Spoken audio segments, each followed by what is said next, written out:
Let's start. So good afternoon, and thank you all for coming. We know that the weather today is a bit difficult, but I think it's only right to, listen about Baghdad and feel a bit warmer. So in this way, the weather and the topic of the lecture is quite fitting. We welcome everyone to join, but we will just start so that not to postpone it too much. We will also have participants online. So I want to welcome all of you here, but also our participants online in Baghdad and other places in the world. So I'm very happy that we could be today here for this event. And this event is part of the joint research project that we conduct between the Institute of Philosophy and Sociology, Polish Academy of Science, and the University of Baghdad. The project is titled Made in Iraq, Urban Planning, Reconstruction and Change under International Sanctions. And this project deals with the urban and architectural changes that happened in Baghdad from 1980s, when Iraq was still quite an affluent country full of international experts, international construction projects and urban planners, to 1990s, where after the invasion of Kuwait, Iraq found itself under international sanctions and had to rely on Iraqi experts. So we are interested in how this change impacted the city itself. And there are four members of this research team. Myself, I'm Dorota Woroniecka, Aleksandra Wojtaszek. We are both from the Institute of Philosophy and Sociology, Polish Academy of Sciences, and Professor Ghada Slik and Rahat Fadel from the University of Baghdad. And we are very happy that we were able to welcome them in Warsaw. They came for a project workshop for 1 week. So we have 1 week of workshop, behind us. And as a, final event of this visit, we have the pleasure today to listen to the lecture by our colleague, Professor Rada Slik. The only last thing that I wanted to say is that the research project is funded by the National Science Center and implemented here at the Institute. So first, maybe short bio about our speaker today. So Professor Rada Slik. And I'm also very happy because not only she's my great friend, but also a great colleague from the University of Baghdad.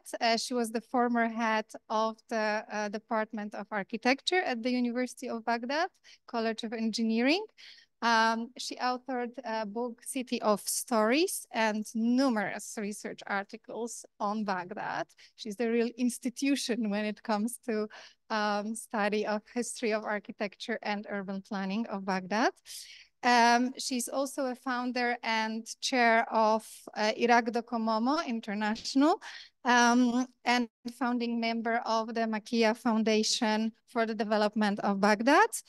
And parallel to her academic work, Professor Slik also has a vast experience in different advisory roles to different Iraqi public institutions, including the Mayoralty of Baghdad, National Investment Commission, Ministries of Municipalities and Higher Education, and many other. And also in recognition of her service to the discipline, in 2013, she received the Tamayus Woman in Architecture and Construction Award.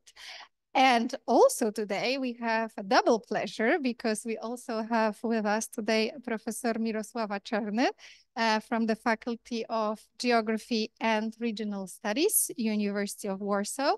So I will also take the liberty of introducing Professor Czerny, who will give the commentary to after Professor Rada's lecture. She's also a former head of the Institute of Regional and Global Studies. and currently the director of social sciences doctoral school at the University of Warsaw. And Professor Czerny's research projects focus on urban and regional development and include topics such as urban development, poverty, sustainable development of rural areas, or political aspects of spatial changes, with the geographical focus of Latin America. So it is also the comparative aspect that it's interesting here. And she published over 36 books and 200 articles. So I will not get into them all, and worked as researcher and lecturer at many universities in Latin America and in Europe. So this is all from me. Again, thank you for coming, and I will now give the floor to Professor Ghada for the lecture on the urban growth of contemporary Baghdad and its architecture. The floor is yours. Thank you very much, Dorota, for the introduction. First, I have to say that I'm thankful for the Polish Academy of Science, for the Institute of Philosophy and Sociology for inviting us. I'm also proud to be one of the project that you heard about, our project about Baghdad city. And also, I have the pleasure to be here because, as I am going to mention here, when I'm going to talk about contemporary Baghdad and modern Baghdad planning, that maybe you don't know, or I think you don't know, that Poland has its very high impact on the city of Baghdad in regard to planning, and we can see now how it is. So I'm very glad to be here in Poland to talk about the city of Baghdad. That's my city. So maybe you know Baghdad as city, the Islamic city, and also the city.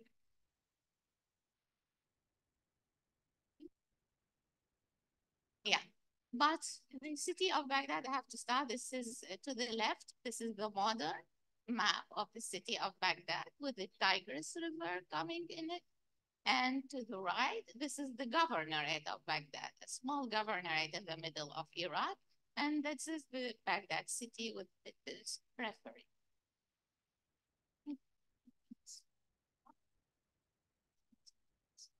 Okay, so Baghdad officially was built in the 700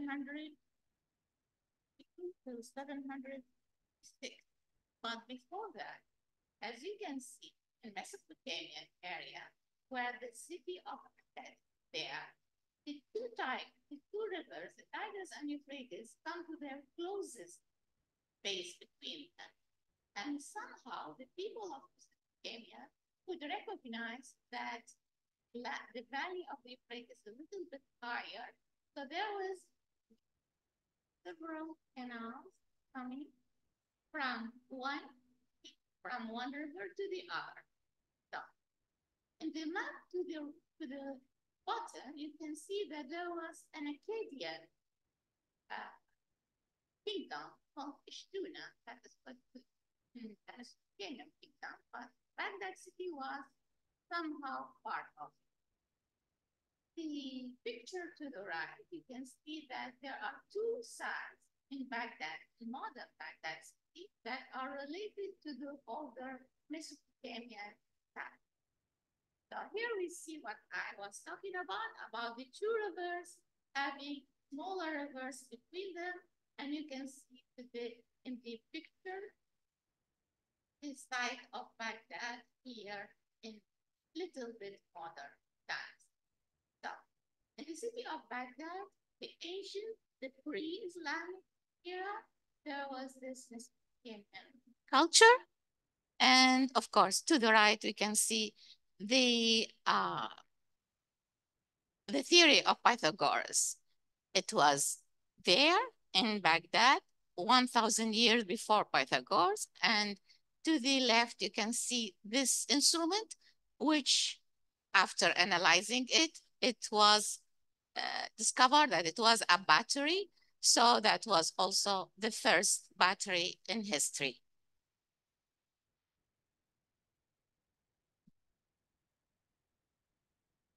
Now we come to the site of the city. In the very first AD centuries, this site was a very agricultural site with certain villages. And at that time, all Iraq cities were Christian. So there was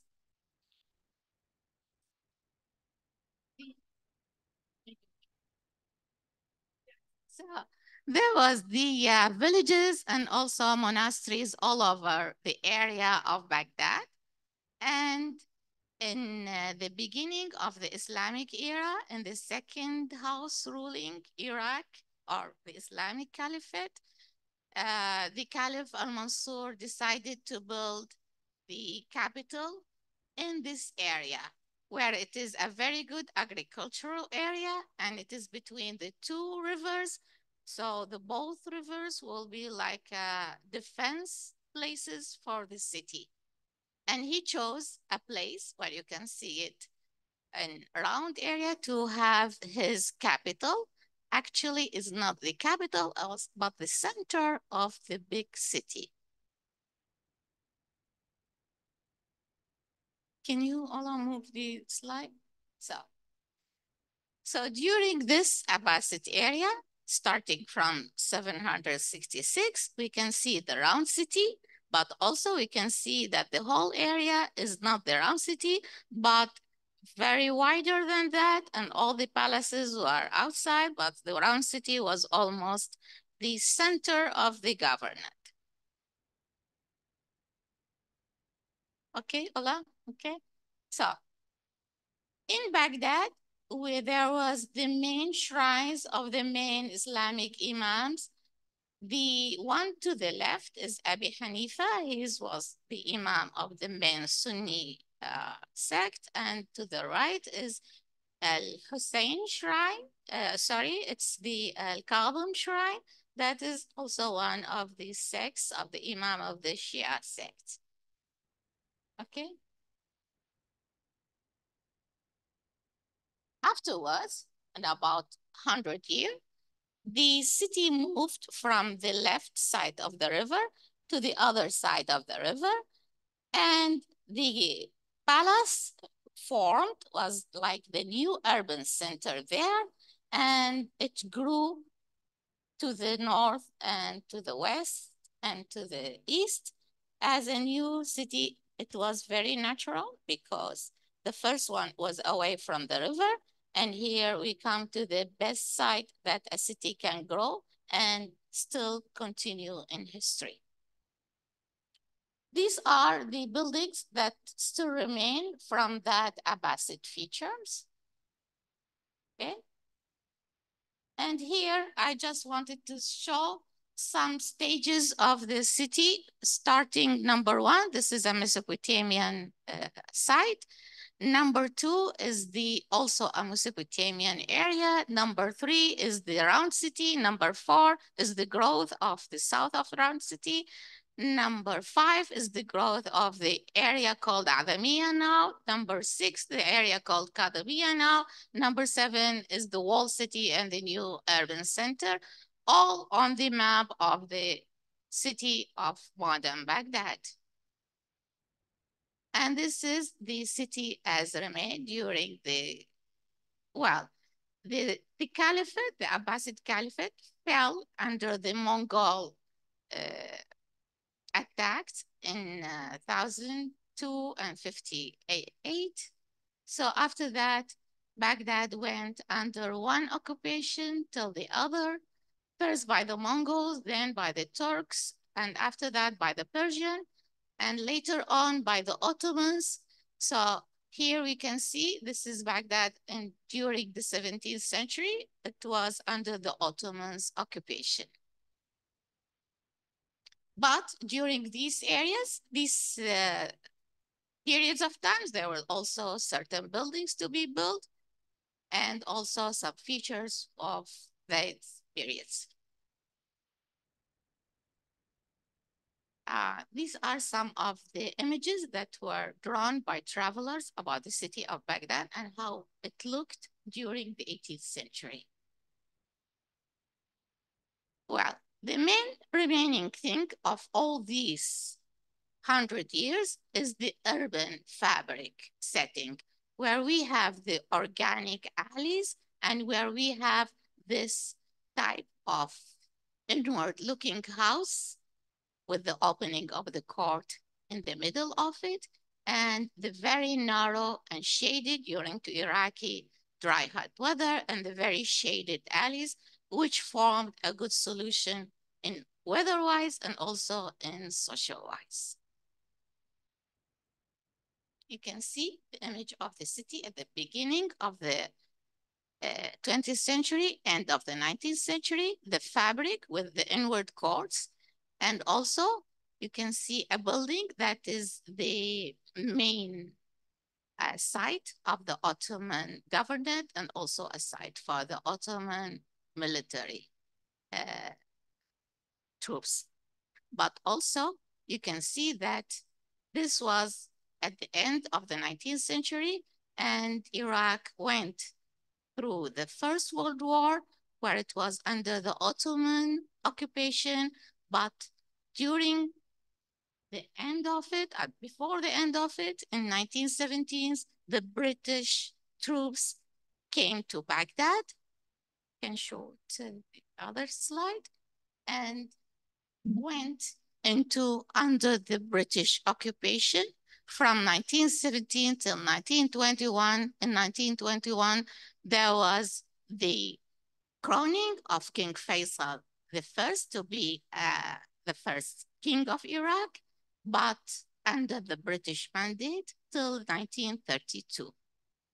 In this time, oil was found in Iraq, and all people thought that this is the promise of the young state formed in 1922 to start its new history. The beginning of the 20th century, starting from 1921, there was no Iraqi architects. There was also the craftsmanship, but we had the British architect working in Iraq, and they brought some of the classic features of not only England, but what they were occupying also in India. And those also were combined with the Iraqi traditional building crafts. So here we can see the growth of the city of Baghdad. Go back to the, okay. Okay. What are you doing? So in the middle, the city of Baghdad, and then there was those small cities of Adamiya and Kadamiya. Also, though, as I said, there are two main religious cities, but they were separated from the city of Baghdad. And we can start seeing the growth of the city all along the river. Okay. And this is the map of 1929, where the first road started to grow from inside the city to outside the city. And this is the city as we see it in the 1929, with new streets cut in the old urban fabric. Then the city started to grow. To the left, you can see the image of the horizontal urban fabric of the city, and with only the start of growing a little bit outer than the historical borders. And to the right, we can see the first famous street that was cut in the traditional fabric that's called Rashid Street. And these buildings here, the three of them, the one to the left below is the main and the first airport, built by British also. To the right, the School of Medicine, built by the British. And then King Faisal died, and there was a cemetery built for him also by the British. So the main architectural features at that time were really some kind of a mixture between some classics, some European classics, some Art Nouveau, and some of the what was brought from India, beside the Iraqi traditional features. But then, of course, at the beginning, there were no Iraqi architects. So there was some position called the government architects. They were all British, Wilson, Mason, and Cooper. But the first Iraqi formal architect was Ahmed Mukhtar Ibrahim. He was the first one to take the GA position, and he designed a building that was in 1940, but we can see that it has the modern feature. Okay, hold on. So here we see the city with this very old districts. And this changed totally during the modern time. We don't have these districts anymore, but we have there's only traces in the historic area. And we can see here the growth from the 20s till the 50s and how the old city grew to the north and to the south. We can see also the river. And this is the city in 1944, and you cannot distinguish the historical part of it, but it grew to the north and to the south. So also in the 19th, this is 1905, it's 50s, we have also the continuity of what we saw in the 40s, but in the same time, it was the start of modernity in Iraq. So at that time, the government also wanted some foreign architects to work in Iraq. So they re-invited Cooper, for example, the British one, to work and to do some buildings. Among them was the presidential palace, and here's the old parliament building. But, okay, hola, okay, this is the city as it grew in the 50s. And we had the first master plan of the city in 1956 by also British planners, de Monopriot and Spencer. And this was the border of the city, as you can see. And you can see that all these districts were gridiron districts, which grew out of the historic borders. And there were so many new projects. There was, in the 50s, some growth in the income of the oil in Iraq. So there was some kind of a construction board to be formed, and the construction board development did a lot of new projects, among them the new bridges. In 1952, the young King Faisal II was crowned. And we can see the features of modernity in Iraq. The modern buildings, the modern streets, the modern features of the people and their clothing. And to the left, you can see the poet, Iraqi poet, Badr Shakir Sayyad. He invented a new line of all Arab poetry called the modern Arab poetry. And start of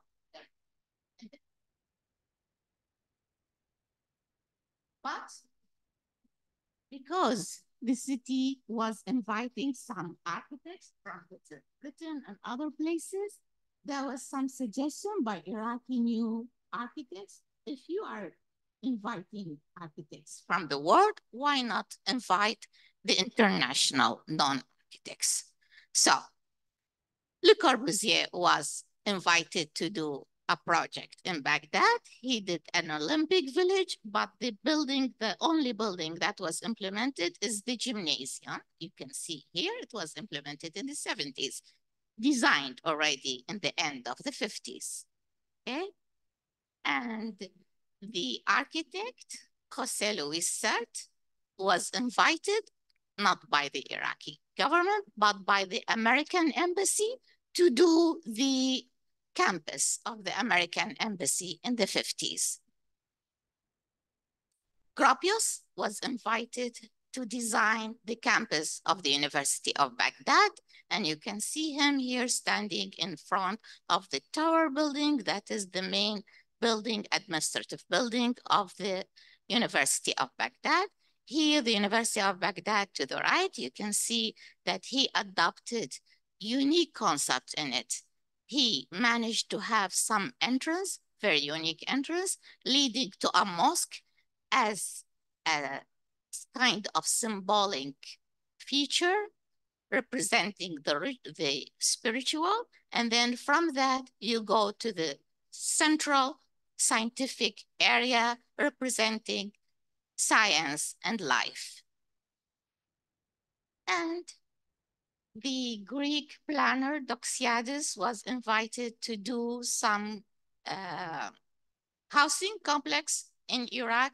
He actually did a lot of housing in Iraq. He almost did the main planning of each new districts, not only in Baghdad, but in other Iraqi cities as well. In 1958, there was a revolution against the monarchy in Iraq, and there come the Republic of Iraq with its leader to the right. And then you can see people are greeting them to the left. And here, there was some kind of a change between the previous kind of rule and to moving to the communist side or the communist aspect of ruling. And this is one of the features that the unknown soldier monument that was built by Iraqi architects, Rafat Chadarchi. Oh, well, unfortunately, that was demolished later because I'm going to just mention it a little bit. Abdul Karim Qasim, the first president, when Saddam came later on, he was his enemy. So he tried to demolish everything that Abdul Karim Qasim built in Baghdad. But the main remaining thing, that is this kind of liberty monument. It was totally designed by the artist Jawad Salim. This is like a story. You can just, I'm gonna mention a little bit. It's a story coming from the right to the left. This is before the revolution, and this is a soldier representing the revolution, and there is the future after the revolution. So we have the modern city, but we also had the first migration from the rural areas. You can see in the picture that people coming from the country, bringing their animals, bringing the rural features with them to the city. So that was, in that time, this was a decision to build a very new district outside the city, very big, to house these people. And this is the district that was called Thawra City. Now it's called Sajr City. Very horizontal, very gridiron, very compact city. This is the main feature of the center of the city of Baghdad with the monument and also with the very unique building built by Iraqi architect Jafar Alawi. And this square was changed a little bit later on. Now we come to the contemporary Baghdad. As you have seen in the poster, the picture of the mayoralty of Baghdad. This is the same building. And this is the main, actually the topic, but that was an introduction, a little bit introduction of the history of the city.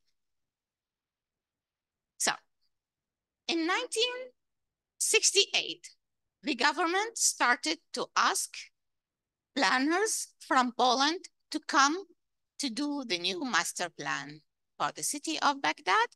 So the Miastoprojekt-Kraków service firm was invited to do the master plan. And you can see it here. It was the master plan of 1973, started in 1968, but the final version in 1973. And this was done by planners from Poland. I have to say something.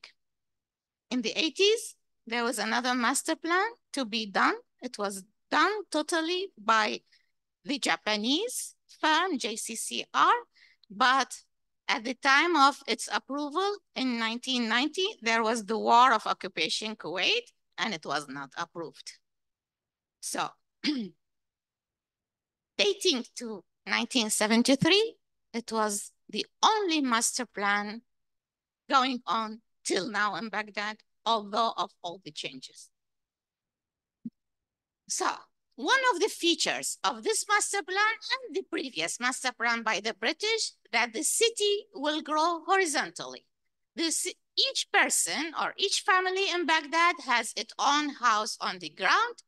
And there was a law started from the 1930s that these plots were go between 600, 700 meters to 300 meters.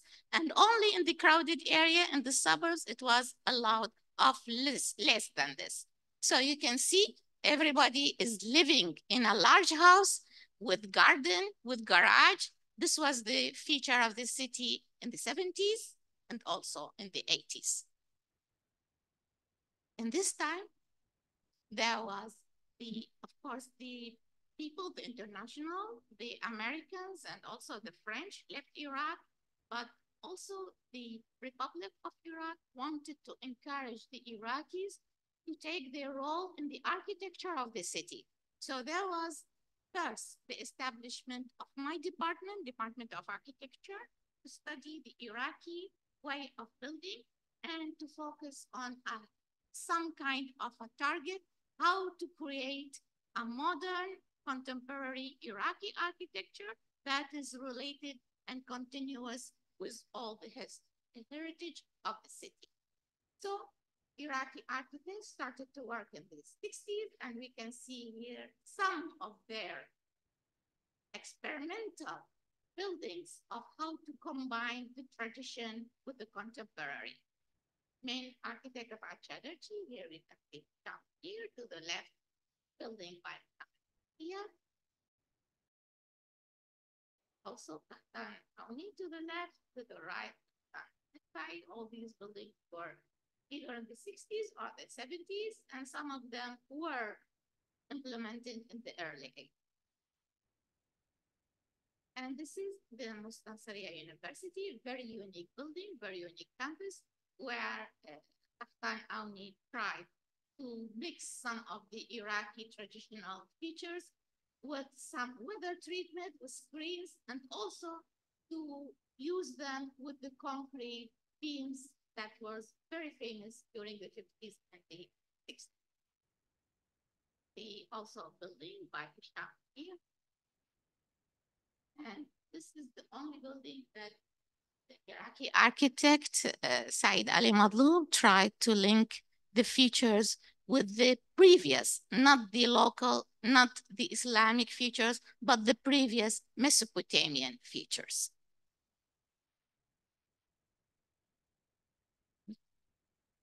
This is another building by Mahmoud Al-Ali, and trying to have this, the feature of the small, as I showed you in the house, of the house these were used in the alleys. He tried it to rescale it and put it in a multi-story building. Other buildings were being done during the 80s, but the 80s started with another invitation to international firms to come to have projects in Iraq. As I said, the demolition of the old monument and the start of underpass of this very unique square in the middle, and the growth of the city in the 80s. And there started some big projects. Some of them were done by TAC, the firm of Gropius, which continued to work in Iraq and were re-invited to work in Iraq. They had the projects of redevelopment of what was called Khulafa Street redevelopment. Of course, that project was stopped during the war of 1990. And now we come to the 80s, where the Japanese planners were invited, and the Japanese planners suggested some conservation maps to do and to do some rehabilitation of the old historic center. So they started diagnosing the importance of building. You can see the dark ones are the most important, coming to the lighter ones. And there were projects of housing all over the river. And this Abu Nuwas area on the river is a very unique area, but there was a big cultural project to be built. Only these features, these small houses were built out of it. Other buildings were built in the 80s. Some of them did match the historical setting of the historic and other didn't. And also a new unknown soldier monument by Iraqi artist Khalid Al-Rahal. During the 80s, there was some kind of a plan to host the conference, a big international conference in Baghdad. So there was a tent to build new and big hotels, among them this Rashid Hotel, and also some high-tech building. Another conservation plan for the shrine and the city of Kadumiyya. The buildings in red, those should be preserved and rehabilitated, but it was never conducted this way. Also, another historic conservation plan. Iraqi architects continued to work with their new ideas of how to combine the historic and the traditions with the new contemporary architecture.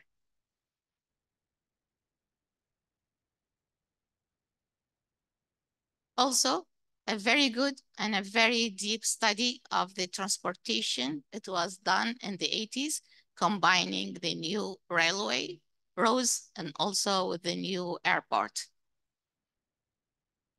The new master plan done by the Japanese decided to change what was done by the Ball service firm. Instead of the centralized districts, they decided to have commercial or spines to link the city and to start the new extension of the city. So that was their idea, but it was not totally implemented, only partially implemented. And then we come to the main projects that was implemented in the 80s, projects of housing. So I had to say that the vertical housing was only introduced in 73. So this was the project that came after 73 of a little middle rise housing. This is another project. But this one of Abu Nuwas was of 2 or 3 stories and continued the horizontal character of the city. There were so many big projects, the new Iraqi parliament and the conference palace, but the conference palace, was turned to another use again later on, and a new martyr monument. In the 1990, Iraq invaded Kuwait, occupied it, and a result of that, there was a war and there was a bombing for the city for over 40 days.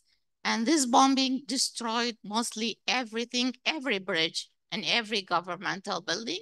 You can see here the destruction of the main bridges. So in the start of the 90s, the thing that was going on in the city was only the reconstruction of what was destroyed. But of course, it was not implemented in the same way, because at that time, Iraq was under sanctions. So it wasn't easy for Iraqis to reconstruct this project, but they did some kind of recycling things, and they implemented and they chose from one project to other just to continue the construction of these bridges and the main infrastructure. But in the end of the 90s, this, of course, the construction was done. So the government or Saddam regime started to build very large mosques and also palaces. This mosque, the previous one, is still as it is. It was never completed. Yet another big mosque, which we are studying it now in one of our research, this was also being done by the government or by Saddam at the end of the 90s. You can see this image is from the war of 2003. It was bombed, but the columns are still there till now. And this is another mosque that was built as a model for the first one. It is completed, but also this is an image from the war of 2003. This is a palace built by Saddam. He wanted some palace as 1009 looking features. So also this is the image when it was bombed in the war of 2003. This is the general view of the city, how it was in the 80s and the 90s. There was no big projects in the 90s except building the mosque and the palaces, but there was this only one simple, small housing project, also horizontal, because the strategy was then that we will go to the compact horizontal housing of the city and to have it again as the main features of the city. In 2003, there was just another bombing of the city. So it was now another destruction by the bombing and destruction by afterwards. There was insecurity. There was some kind of terrorism and there was some explosions beside the bombing. So the main thing that was done after 2003, that to reconstruct the main buildings. But the security was not full, it was unstable. So the city was almost covered by these concrete blast walls to avoid the violence between one district and another, because there was some kind of a civil war between sectarian civil war, and also to protect certain buildings. And after that, the insecurity and also the instability and the change from the communist ruling dictatorship to the more what was supposed to be the democratic era led to certain not controlled features of the city. First, we saw that they were changing the coloring of the city. And now we see the neglect of the historic areas and the changing of feature. For example, this one in the very historic street. And that was what was left of a historic house. And here's the historic house was changed totally. Coloring modernist building. Adding to the old historic buildings. And also the explosion went on till 2012. This is the street, it's called Mutanabbi Street. It is the main cultural street in Iraq. So this was the blast, but fortunately it was reconstructed in 2 years. But here we come to new projects.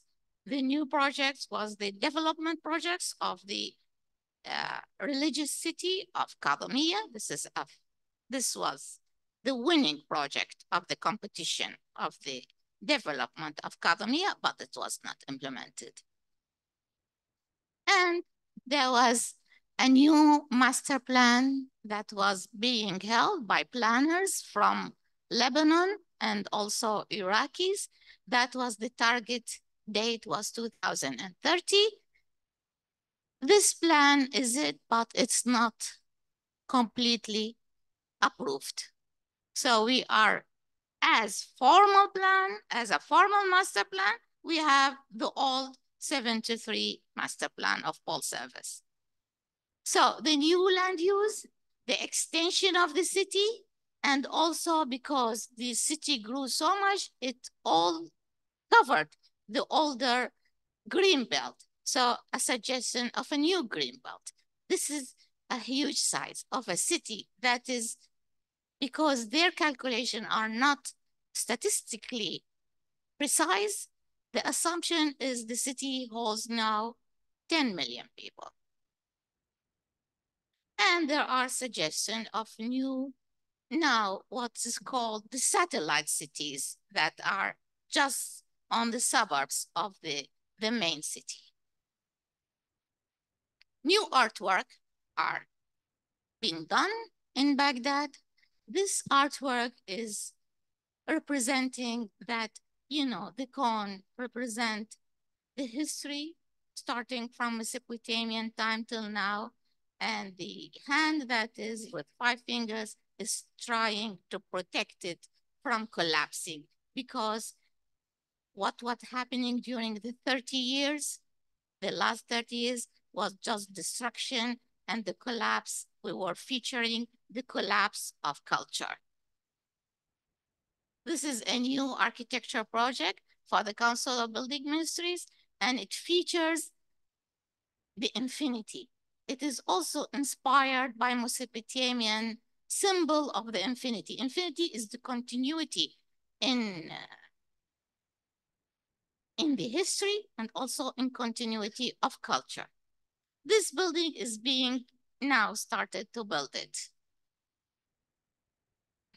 And there is a competition for the new Iraqi parliament building. This is the winning project. It's a project that was designed by a British firm. The idea is that as a parliament, so it is representing through its features the old urban fabric. But here it represents not the urban fabric, but the people who were living in that urban fabric as the Iraqi people with all their sects, with the center of this, the main hall of the parliament. This is the second prize. This also went to, this is an Iraqi architect who could combine some of the features of Mesopotamian architecture with some of the later Islamic architecture in a new building. And the third prize went to the Iraqi-born architect Zaha Hadid. And the decision was not to implement the first one, not to implement the second one, but to go for building the third prize winner. And finally, through this long trip of occupation, liberty, communism, leaving communism, destruction in one war, terrorism, rebuilding again, we are still having a hope. This is the main entrance of the University of Baghdad. It was built, as I said, by Gropius. So in the arch, there is an opening, and this opening symbolizes that the human mind, science is not limited. So it's not limited by the arch, it's open. But now we are giving it another symbol, that our history is continuous and we still have this opening of hope. Thank you.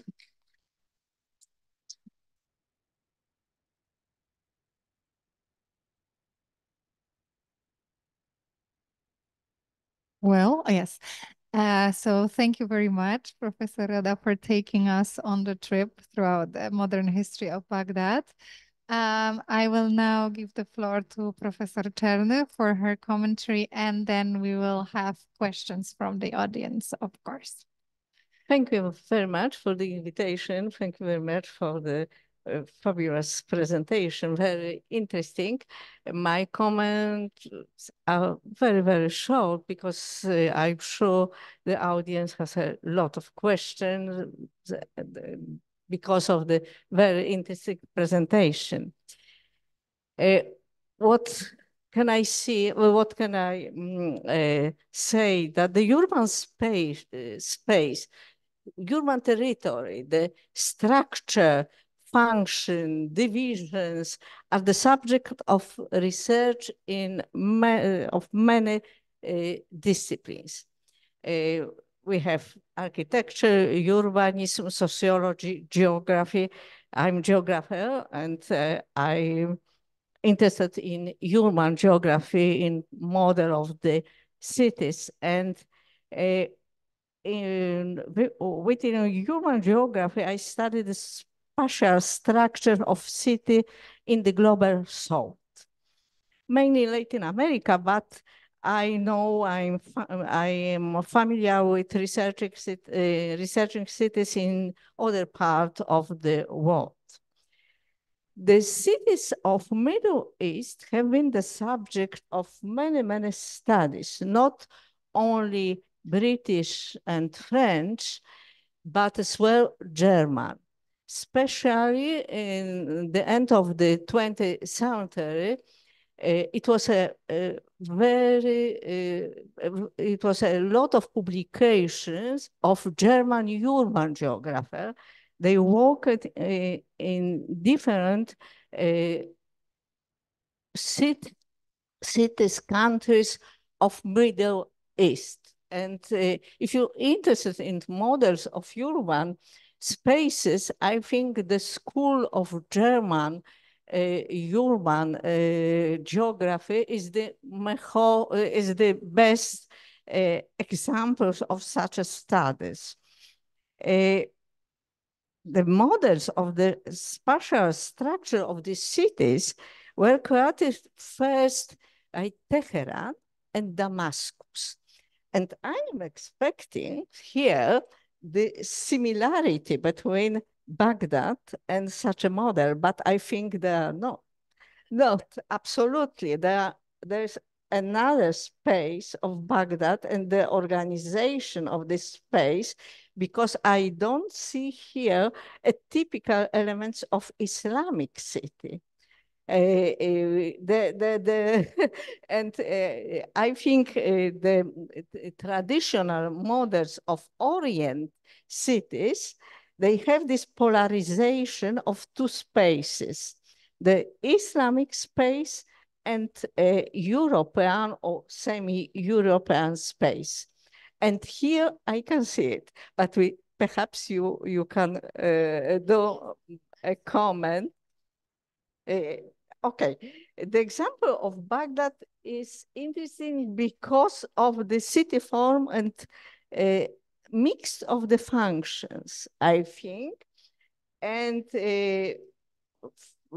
of course, the influence was influenced by reconstruction, modernization, wars, plans, migration, and so on and so on. And the task of analyzing this process is difficult and multi-phases, I think. To compare such model of Baghdad and the factors of the creation of the space with another cities, another towns in Middle East.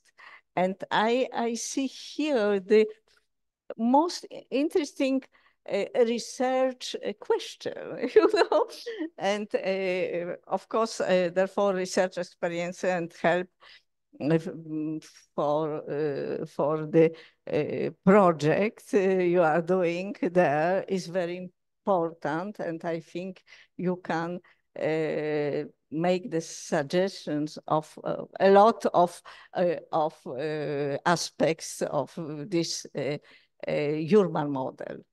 Thank you. I have to say that the start of the city is different. Here we see at this time, Baghdad was the capital of a kingdom from China to Spain, this big. So the decision was to make a city that can rule this great kingdom. So here, the decision was not, it was not a growth of a city that gradually grew from small settlement to a bigger one.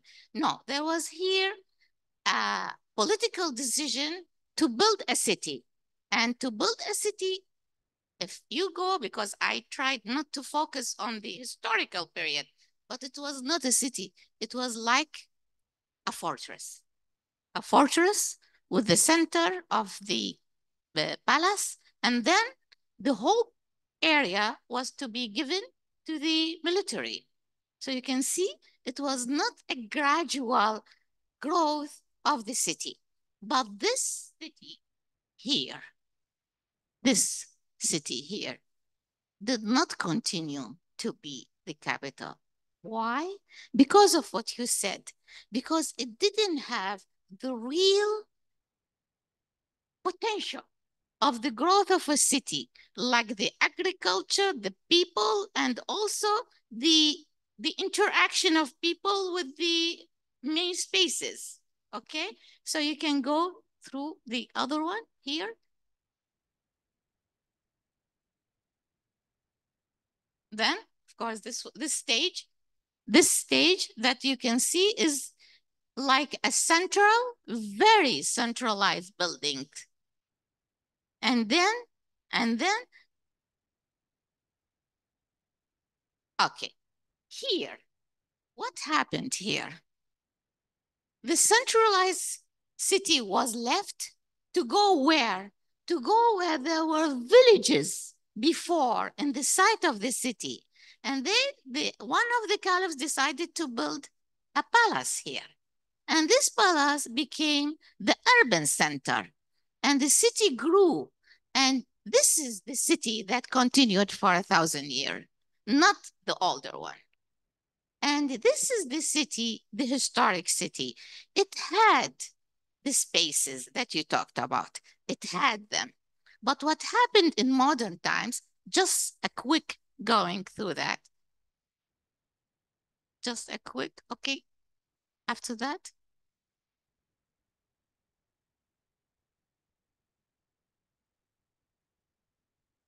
You can see, well, starts from.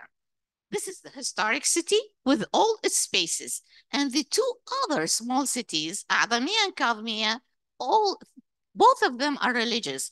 Both of them of a religious center in the middle of them. But they were added to the city of Baghdad. But what happened after that is the start of modernity. So with the start of modernity is not like any other, for example, cities in North Africa. They kept the historic and they grew outer. Here, there was the start of cutting. You can show the other one. The after. Here was the start of cutting the urban fabric with new streets. That was the first street, then there was a parallel and a parallel. What we have now, I showed it in the conservation plan, that when the Japanese of the 80s started to work with a conservation plan for the older city, there was like bits of the older fabric. So main spaces were lost in the modern city. So we lost a lot of this urban fabric through this very cutting of the older city. But if we go now to that part, you can see what you talked about. The space and the outer space is still there. But we need to have this consciousness to rehabilitate it as it was, not to change it in a very modern way. Okay.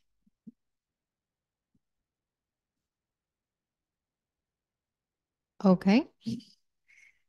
So now I think we'll invite questions from the audience, because we also have questions, I think many questions online, but let's start with people present here, and we need to use the mic because otherwise people online will not hear us. So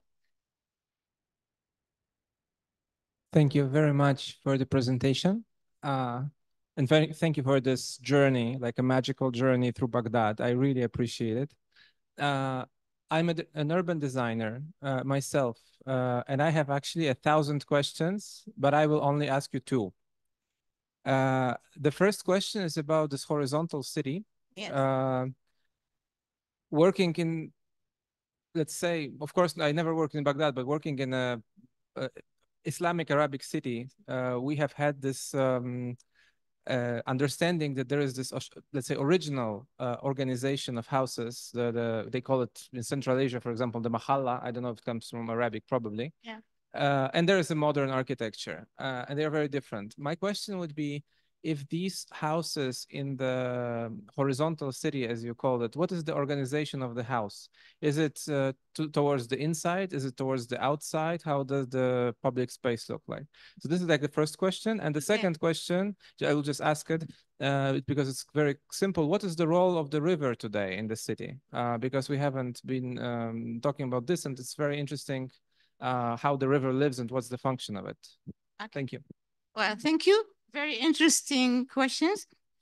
The older house, the Islamic house, as you said, the traditional house was inward looking with courtyard, and the mosque is around it. And that continued from, well, early traces of this house, maybe you don't know, goes back to the city of Ur. The city of Ur to the south of Iraq, which is maybe, no, not maybe, it is 3000 BC dates. So the first traces of this inward, because in our research, we done a lot of research on the weather factors, and we could see that this inward looking house was the perfect for the hot, dry weather. And also it was perfect in social things. So what happened, this was the continuity from the Ur time till the end of the 19th century. The beginning of the 20th century, that's what continued till the 20s. But what happened? There was the British in Iraq. I mean, not only the British, that was the Western influence in Iraq. And then, so we had this change. First change was to roof this. It was still centralized, still looking to the space, but it was roofed. So it became the main hall of the house. But we started to see windows going to the outside, which weren't. Only a small garden that weren't before. And what we call this the transitional house. That was in the 30s, 40s. But from the 50s, this whole thing changed.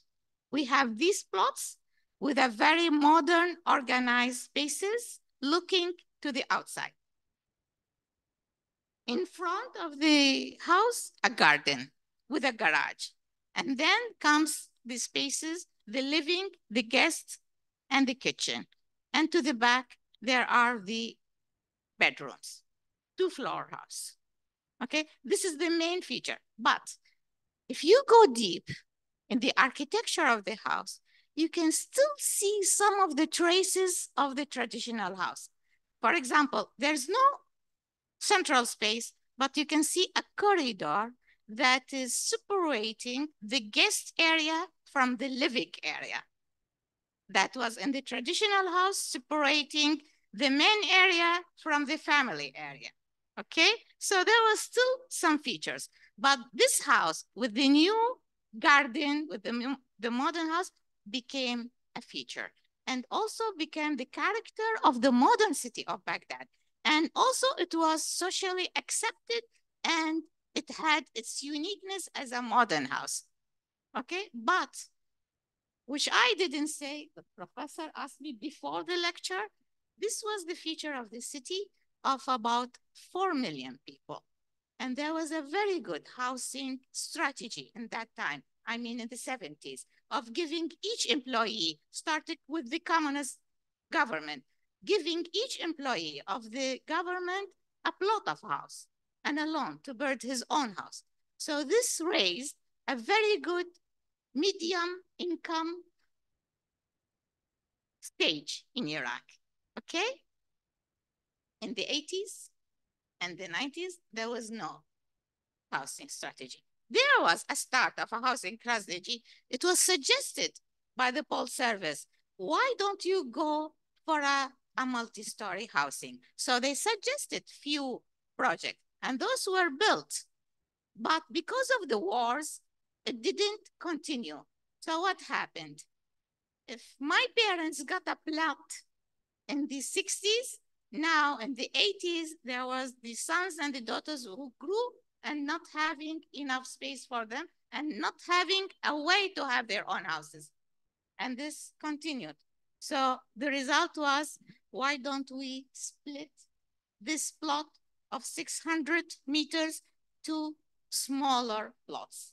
And this is what is happening now, and changing the character of the city, deleting the garden and the green space, and going to smaller and maybe not functional spaces, but in need, because the people needed that.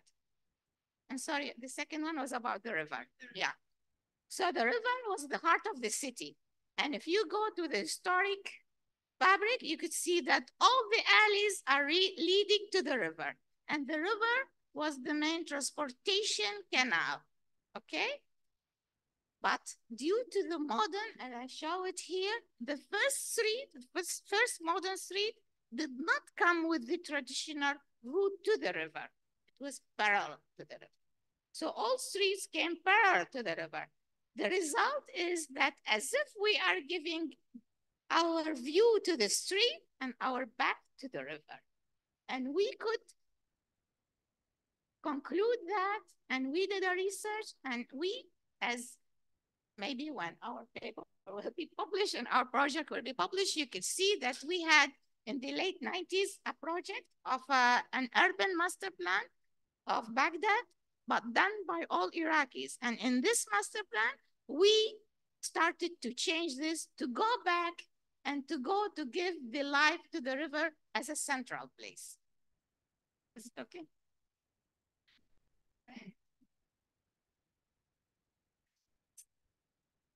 Yes. Okay.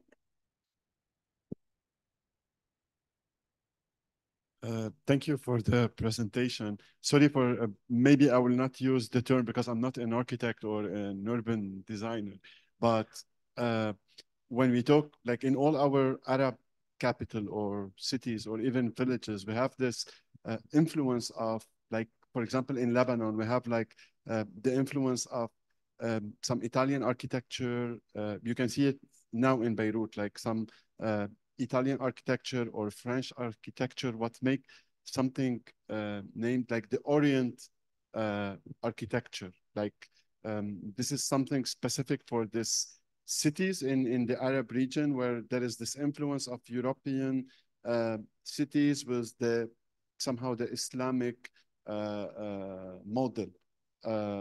My question now, like for example, from Lebanon or in Iraq, after the war, after all like this deterioration in the idea of state, the corruption, the rise of what we call like this new contractor society who want to just build this compound for more security for this. Can we still like think that in the future, like after 10 years or after 20 years, we will still have Features? Yeah, like we will still have this type of architecture, like Yeah, I understand you. okay, like for example, also one thing also is like this huge increase in the like the banlieue Dawahi around like also the cities. Like we can feel that our cities that used to be, as we saw in the photos here in the 60s and the 70s, beautiful building and all this. Now all our cities, they are turning to, you know, just an efficient cities with buildings that people are making them for maybe profit for this without taking into consideration like the beauty or like this beautiful aspects of building the spaces? Okay. Thank you.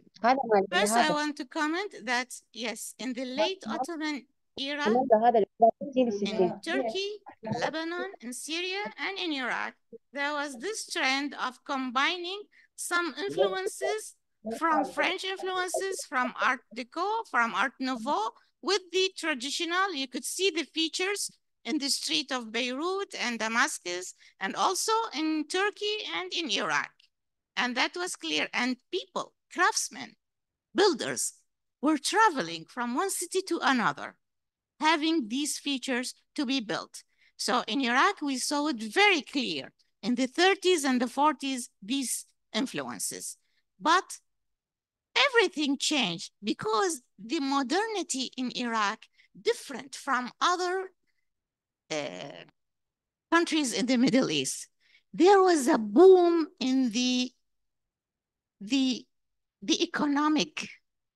There was the money of the oil in the 50s, which started to build in a very fast way modern things. And the thing was to go to the modernity, go to the modernity. So there was a lot of modernity. And so a lot of neglect to those traditions. But modernity in Iraq had its own character. And we love it because it had its impact and did do well to the city. So the tradition has a character and the modernity had its character. In Baghdad, it's different because in Baghdad, it was like an explosion of buildings in the 50s and 60s. It's different like what happened in Lebanon and also in Damascus and maybe in Egypt. Like what happened now, later on in the Gulf, when they found the oil and everything went so big, so big. We had this explosion in the 50s and the 60s. But you're asking now about now. Well, Iraq has its own situation going through one war to the other. But after 2003, there came the law of investment. They gave the investors, the developer, a big share. And they encouraged them to do this investment. So this is good if they are going to do something to the city. But what happened, and I showed it here, we didn't have a master plan. Our master plan dated to the 73. There was a master plan to be just approved in the 1990, but there came the occupation of Kuwait and all the Japanese left and the master plan was left.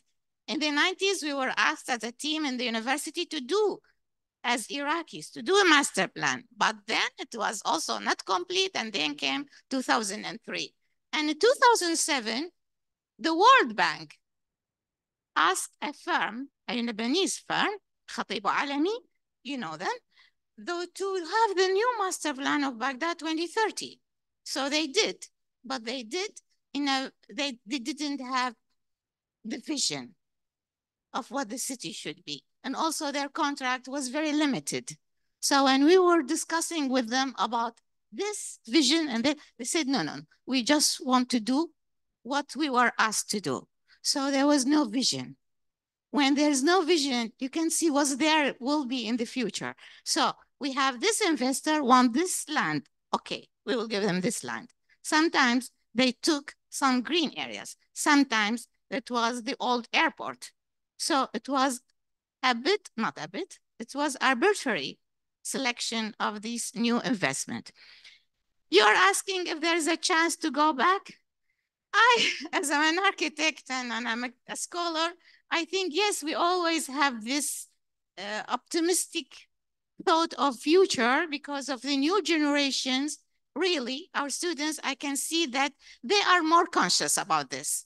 They want to do something, not like the older one who went through the wars. But according to the insecurity, unfortunately, these new generations are leaving Iraq. They are migrating. You can see that they graduate the same year or after 2 years, they leave. So, well, maybe there will be some time of chaotic, as you say, but maybe after that, there will be some vision and there will be a continuation. And I still have, as told you in the last slide, hope.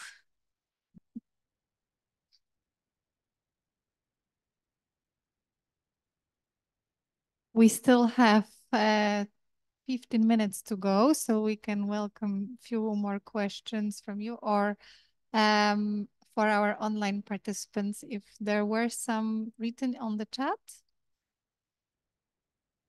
No, okay. So yes, but to all of you who are listening to us online, if you want, there is. Okay, so we will now give space to one of the participants online.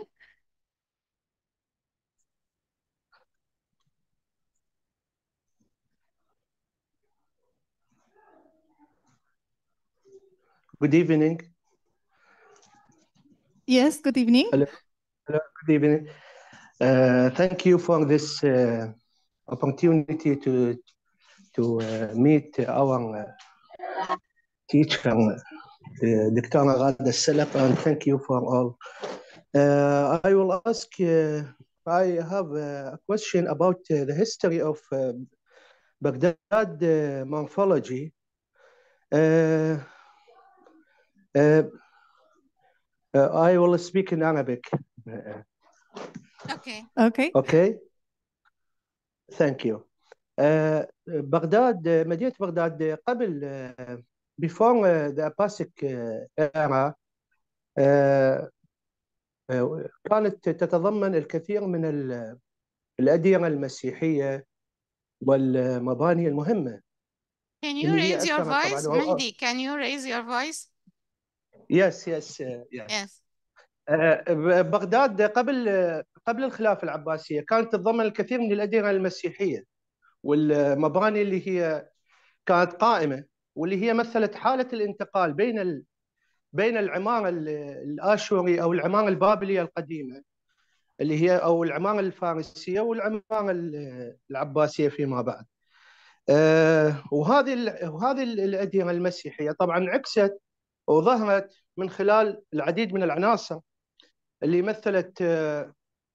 تمثلت بالقلاع والتحصين والانغلاق وغيرها، وبقى لها اثرها فيما بعد في العماره الاسلاميه اللي صارت في مدينه بغداد. البحث يعني اعتقد ما سلط الضوء على هذه الفتره بصوره كافيه، اللي هي الفتره الانتقاليه بين العماره الميزوبوتاميان اركتكتشر اند اباسيك ايرا. وشكرا جزيلا دكتوره غاده، الله يحفظك ان شاء الله. Thank you. I'll just translate if you want, but I want to translate the question. He's asking about the period before the building of the Abbasid, the Islamic city. He said there was a Christian architecture, and the Christian was continuity to the Mesopotamian architecture in Baghdad. And that era had its influences later on the Islamic architecture. He is saying that I didn't focus on that. Well, I wanted to focus on the modern Baghdad, but I can answer him. Okay. We did some studies and we could find, I said that the whole area of Baghdad was full of monasteries. The whole population, or about 90% population of Iraq, what's known as Iraq now, before Islam was Christian. The Christianity came to Iraq in the 1st century, and then it flourished in the 3rd century. And we had a lot of monasteries in the area of Baghdad. So when we studied, for example, the monasteries, why we have this inward-looking court, we could see that these monasteries, they were not like other geographic areas on mountains. They were in the desert. And a way of protecting them, they had this central space and they were rounded by the mass. But that was a feature of a monastery. Later on, it became a feature of a khan, or some place to rest those people who travel along the desert. So there was these features, but it wasn't my job, or wasn't my focus here to do the historic influences. But there was one of my students studied the monasteries in Iraq, and we could come of certain influences of the previous, how he showed us or said that is the link between the Mesopotamian and the Islamic era in the, not only in Baghdad, but in the cities of Iraq. Okay, Mahdi? Thank you Dr. very Mahdi? much. Thank you very much. Thank you very much. Okay, shukran jazilan. You are welcome. Yes, there are two more, so we will go. And then we'll, because I know we have still one online, so we will go. Okay. Thank you for your presentation. It was really interesting to see this history, how Baghdad was changing. And then I have two questions. So one is from sociological point of view, what was perception of Iraqi people of these changes in architecture? Also, this like for example, what was the reaction for modernism in architecture? Was it perceived as something brand new which we should follow, or was it kind of resistance for it? And the second, yeah. And the second question. So I'm ignorant in terms of urbanism, but I believe that traffic, the roads are also important.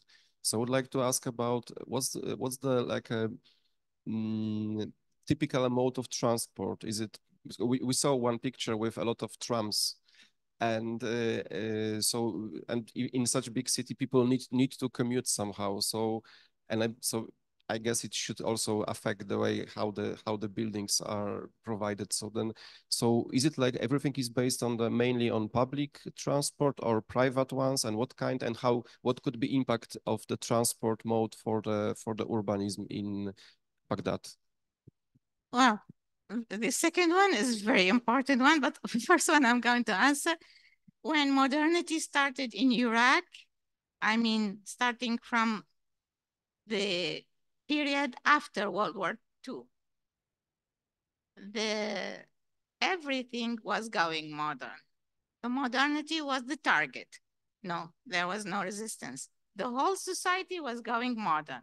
I showed you buildings modern, clothing modern, even the Arabic traditional poetry modernized, food modernized, the house modernized, everything was going modern. And that was, well, a character of the era. Later on, in the 80s, there was some kind of consciousness that we are losing identity in the city. Also, there was some kind of uprise of national feeling, traditional feeling, some religious feeling. So there was the question of identity again, where we don't want to be lost in modernity or in Western modernity. So this question was a question also for the Iraqi architects, as I showed. How can we build something that is modern, contemporary, going with the demand of the new age, but at the same time, it reflects our identity. It reflects our history.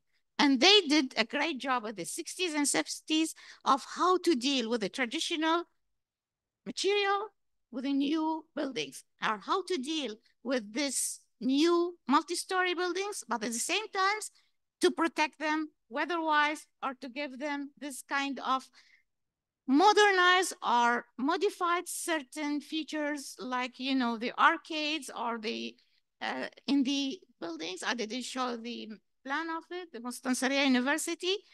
It was how he could bring the courtyard to be splitted to smaller courtyards, but also linked, which separates. There is some kind of like a department in the university, but it is also part of the whole area. So that was an experiment space-wise to how to deal with the court, how to deal with the new arcade as a circulating area. That was an architectural thing. And also in other sides of life, there was also these experiments, how to link. The most successful people were the artists. The artists did great job in I think in in drawings, in sculpture. They did a great job of showing an Iraqi art that is, you can see that is unique of Iraq, but still it's modern. So the second one is, well, there was a plan in the 80s to have a very good public transportation. And there was a plan to have the metro and to have some other public transportation, Slik, but it wasn't implemented because of the war. So the result that we don't have public transportation, we have only small buses, but we have a very difficult situation in the crowdness in the street because we use only the streets, we use only the cars. With such a city with about 10 million people, you can imagine the way the streets are. Those who were in Baghdad can tell you something about the crowdness. So we are now, I mean, not we, I mean, there are certain, the mayoralty of Baghdad is having the new project of the metro again. And we hope it will do something as a public transportation for the city. Yes, we joked before the lecture about it, that if you want to make a small talk in Poland, you talk about weather. And if you want to make small talk in Baghdad, you always talk about traffic. And this is really true. I saw the last question there. So.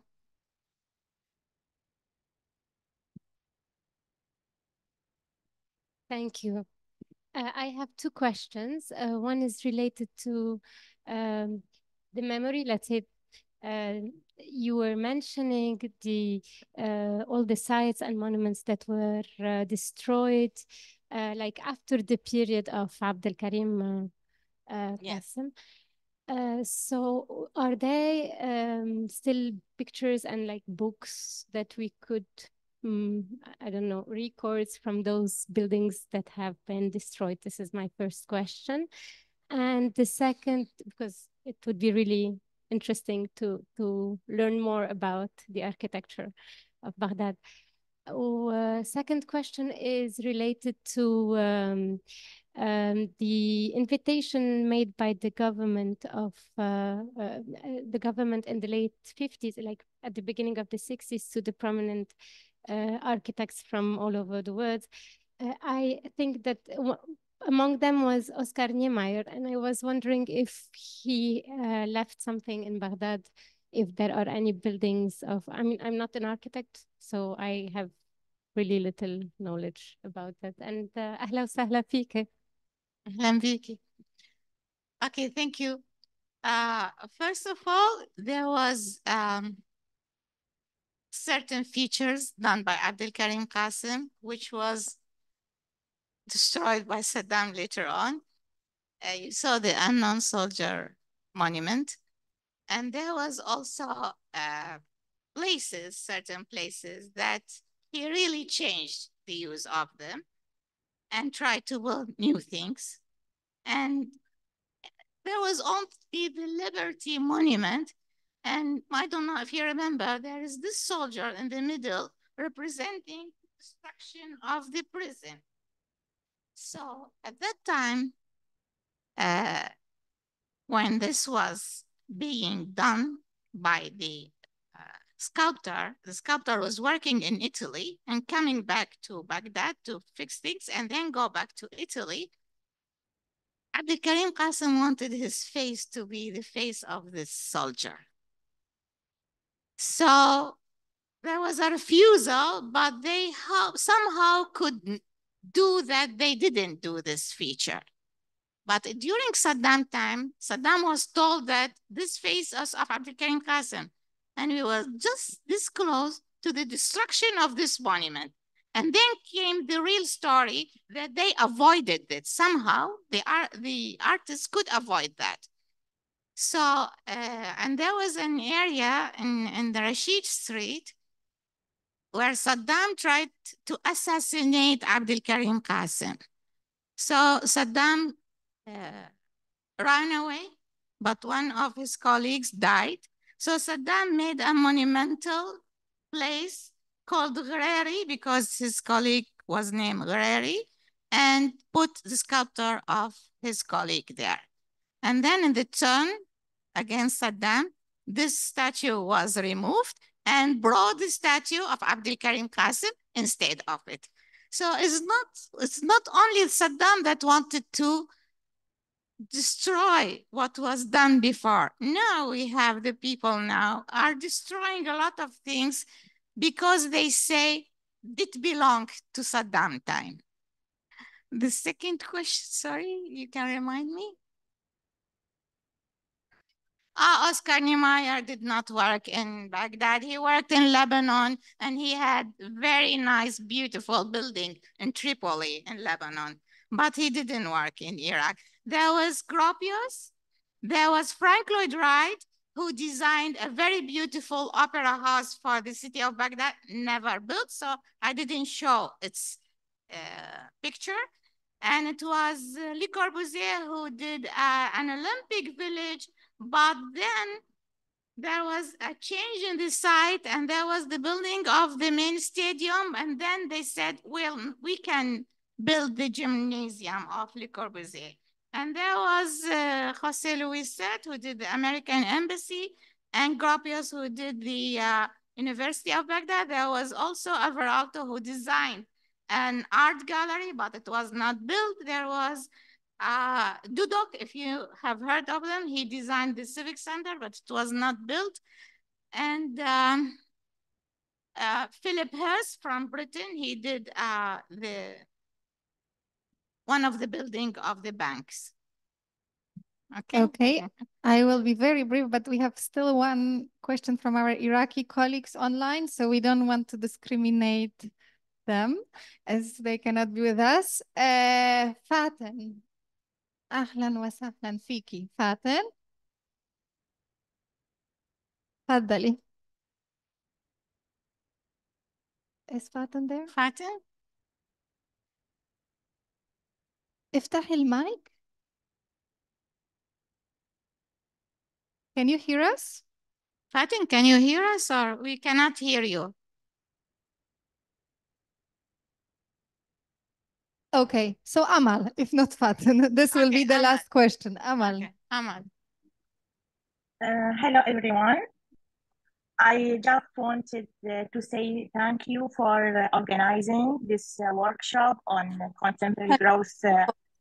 Hear me? Sorry?